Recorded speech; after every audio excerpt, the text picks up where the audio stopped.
যারা মনে করেছিলেন বাংলাদেশ পাকিস্তানকে হেসে খেলেই হারিয়ে দিবে, তাদের উচিত সিদ্ধান্ত থেকে ফিরে আসা। পাকিস্তান যেখানে তাদের দুই ইয়াং ক্রিকেটার আজান এওয়েস এবং আব্দুল্লাহ ফাজালকে ডেবিউ করিয়ে দারুণ ফল পেয়েছে, সেখানে বাংলাদেশ অমিত হাসান এবং তানজিদ হাসান তামিমকে ডেবিউ না করিয়ে পিছিয়ে পড়েছে। তারা সেই পুরনো সাদমান ইসলাম এবং মাহমুদুল হাসান জয়ের উপরই ভর করেছে।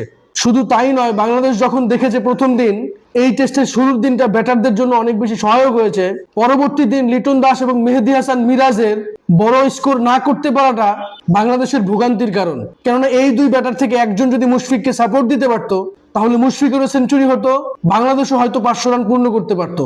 নিঃসন্দেহে বাংলাদেশ 500 করতে পারলে পাকিস্তান থার্ড সেশনে ব্যাটিং করত এবং বাংলাদেশ খুব ইজিলি তাদের 2 থেকে 3টা উইকেট উঠিয়ে নিতে পারতো।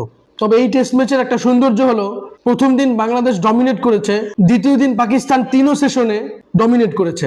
তবে পাকিস্তানি ওপেনার ইমামুল হক, আজান এওয়াজের প্রশংসা করতেই হবে।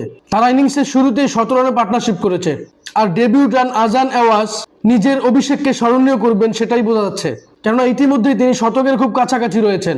অন্যদিকে বাংলাদেশকে প্ল্যান করতে হবে আগামীকাল পাকিস্তানকে যত দ্রুত এবং কম রানে অল আউট করা যায়। তবে সবচাইতে মজার বিষয় হচ্ছে মিরপুর টেস্ট 5 দিন হবে, এটাই তো আনন্দের। এ নিয়ে আপনাদের কোনো মতামত থাকলে অবশ্যই আমার সাথে শেয়ার করবেন। ভিডিওটি ভালো লাগলে লাইক, কমেন্ট, শেয়ার, সাবস্ক্রাইব করবেন। ধন্যবাদ।